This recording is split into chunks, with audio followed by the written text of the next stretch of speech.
Coal gasification technology మీద 2025 civils ప్రిలిమ్స్లో ఒక question అడిగారు. ఒకసారి దాన్ని చూద్దాం. Coal gasification technology can be used in the production of how many of them? Ethanol, nitroglycerine, urea. ఎవరికైనా answer తెలిస్తే కామెంట్ సెక్షన్లో కామెంట్ చేయండి.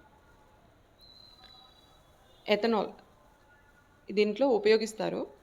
కోల్ గ్యాసిఫికేషన్ ద్వారా వచ్చిన సింథసిస్ గ్యాస్ను ఎథనాల్ తయారీలో ఉపయోగించవచ్చు. సెకండ్ వన్ నైట్రోగ్లిజరిన్, దీంట్లో ఉపయోగించరు. ఇది గ్లిజరాల్ను నైట్రిక్ ఆమ్లం, సల్ఫ్రిక్ ఆమ్లంతో చర్య చేయించడం ద్వారా తయారవుతుంది.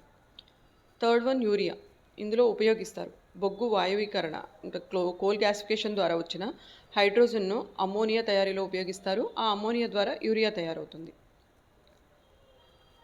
అంటే ఎథనాల్ అండ్ యూరియాలో ఉపయోగిస్తారు కాబట్టి answer is only 2. B is the answer.